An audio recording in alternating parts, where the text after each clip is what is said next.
네, 시청자 여러분, 구독자 여러분들 덕분에 와우넷 채널이 이렇게 빠르게 성장하게 되었습니다. 앞으로도 좋은 정보를 제공하도록 우리 모두 노력할 거예요. 구독, 좋아요는 저희에게 큰 힘이 됩니다. 그리고 와우넷 홈페이지가 새롭게 바뀌었습니다. 컴퓨터와 모바일 둘 다 이용하기 쉽게 업그레이드가 되었으니 많이들 이용해 주셨으면 좋겠습니다. 고맙습니다.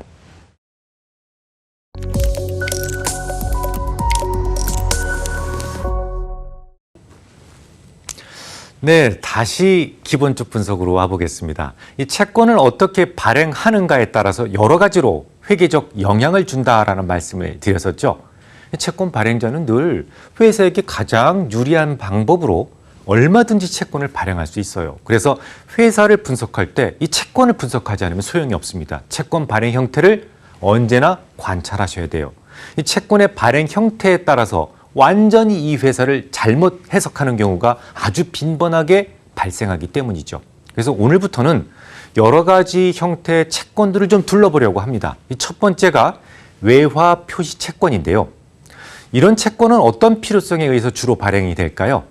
만약 대차 평균 전략을 목적으로 발행됐다면 비록 외화 표시 채권이라고 할지라도 환율 변동 위험은 사라지게 됩니다.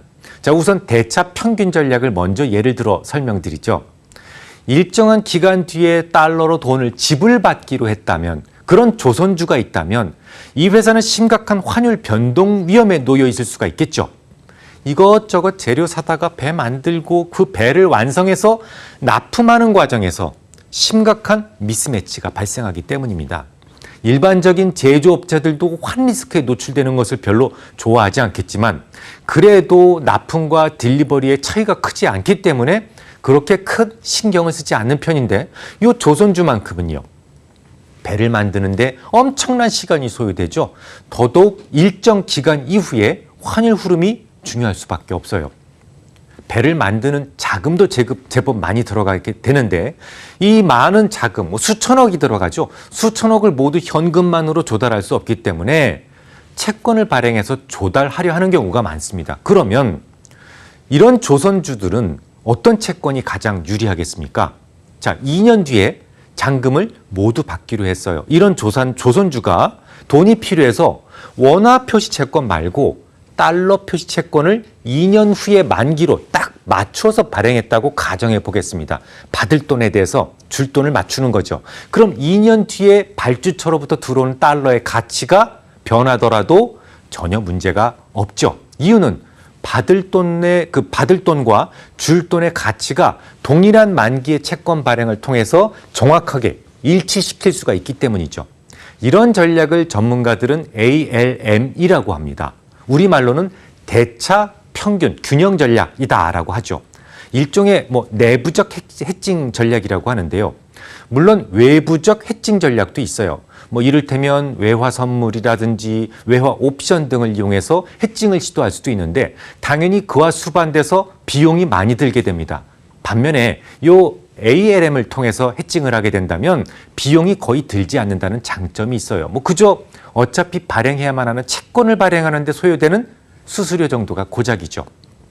매우 작은 비용으로도 정확하게 들어오는 돈과 나가는 돈을 거의 시기적으로 일치시킴으로써 외환과 관련된 환율 변동 위험뿐만 아니라 그 외환과 관련된 이자율 위험까지도 완벽하게 해칭이 가능하다는 것이 이 대차 균형 전략의 최대 장점이라고 할 수 있죠. 그 외부적 해칭의 대표적인 케이스가 뭘까요? 지난 2009년도 시장을 떠들썩하게 했던 요 키코를 들 수가 있습니다. 사실 대기업에서는 외부적 해칭을 거의 하지 않는 편이기 때문에 키코 문제는 주로 중소기업에서 많이 발생을 해요. 중소기업일수록 환업무를 전담하는 부서가 없는 편이기 때문에 환위험에 그대로 노출되는 경우가 많아요. 수출을 하거나 수입을 하는 회사는 외환과 관련된 부분은 회사의 미래가 왔다 갔다 할 수 있을 정도의 중요한 업무임에도 말이죠. 자, 2008년도 연초만 해도요. 환율이 800원대까지 하락을 했었어요. 그것이 2009년도에는 1,600원까지 갑니다. 그러다가 그 2009년도 연말에서는 다시 1,100원까지 떨어졌으니까 수출입 업무를 하는 사람들에게 환율은 거의 살인적 수준으로 움직였다라는 거예요. 800원에서 1,600원까지 갔다면 환해지를 하지 않은 수출업자가 받기로 한 돈의 2배까지 받을 수 있어서 뭐 그야말로 땡큐가 되겠지만 그것이 다시 1,100원까지 하락했다면요. 원래 내가 받기로 했던 돈에서 31%가 삭감되는 것이나 다름이 없지 않습니까? 국제 무역에서 이렇게 치열한 곳에서 31%나 이익을 남길 수 있는 일, 뭐 제가 알기로는 거의 없어요. 순수하게 환율만 그 정도로 손실을 볼 수 있다면 당연히 환 업무가 수출업자들에게 회사에 사활이 걸린 문제라고 볼 수가 있는 것이죠. 중소기업에게도 환 업무가 상당히 당연히 중요한 상황이었기 때문에 이 키코라고 하는 유혹에 쉽게 빠질 수 있었어요. 앞서 거론해드렸듯이 2008년도부터 환율 때문에 몸도 마음도 지쳐가는 상황에서 달콤한 유혹이었을 테니까 말이죠. 다만 환해지는 어디까지나 해지예요. 위험을 제거하기 위함이지 이게 투기를 위함은 아니다라는 것이죠. 만약에 조금이나마 이익을 남기려 투기적 거래에 참여했다면 당연히 투자자에게도 잘못이 있습니다.